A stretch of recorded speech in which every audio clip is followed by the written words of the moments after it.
I've heard you say that your ideal day in life these days is doing nothing. Yeah. Can you tell me more about that? What does that mean? Always. That's always been the ideal. Nothing.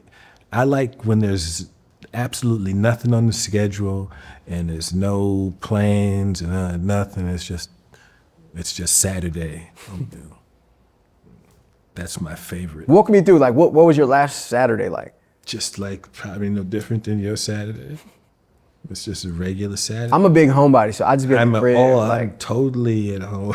There's no bigger homebody than me. Like, I don't know. We might go pound for pound. I said when I was a kid, you started off with when I was a kid, my punishment was I couldn't go outside. I couldn't watch TV and my brothers could go out. And I literally could go outside, but I couldn't watch TV. And I would just sit in the house miserable, just crying because I couldn't watch TV. I'd love to be in the house just chilling. As much as you like to be inside, one place I have seen you frequent is courtside at the Lakers games.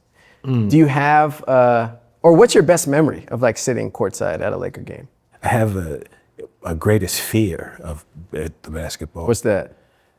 Getting hit with the ball or something? Not the ball, that happened once, but I had one of these giant motherfuckers coming and going for a ball and run you over and shit. You be on TV and it'd be on the news and Shaq stepping on your face. Whenever I go there, because you really realize how big these guys are to you. Sit on the floor and they run by. It's like a fucking herd. They're like 7 feet dude. They be diving and shit. And my biggest fear is to be sitting there and one of them guys go dive for some ball and knock you out? Knock me out and turn into some meme and shit. That's funny. I feel like I've seen you have stories about every celebrity in the history of celebrities because you've been around for so very long. So I want to just ask you a couple names and if you've ever met them or stories that you have with them. And I want to start with one of your former co-stars, and that's Beyonce. You guys did Dreamgirls together.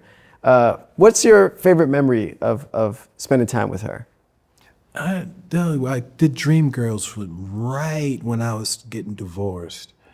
And I was kind of like on automatic pilot, and I don't remember a lot of making the movie. But my Beyonce memory was, and neither one of them know that I know this. I watched Jennifer Hudson and Beyonce. They were between shots, they were on stage. And Jennifer is new in show business then. And she had, I guess, her finger right between her, was ashy, and she was licking her fingers and getting the ash like that.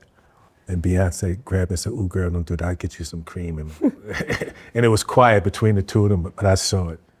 And this might be the first time I've shared that with anyone. That's my Beyonce memory. "Ooh, girl, let me get you some cream. Don't do that." That's funny. How about any historic basketball players like LeBron James? I met LeBron James once when I first got divorced and we went out to the club. Me and got the whole crew together. It was like, we gonna go back out to the club again. And a bunch of old motherfuckers went out to the club. And we was the old dudes in the club and shit. And that one night I seen LeBron James coming out of the club and I met him. That's the only time I met him. And I never met the other brother. I never met Michael Jordan before.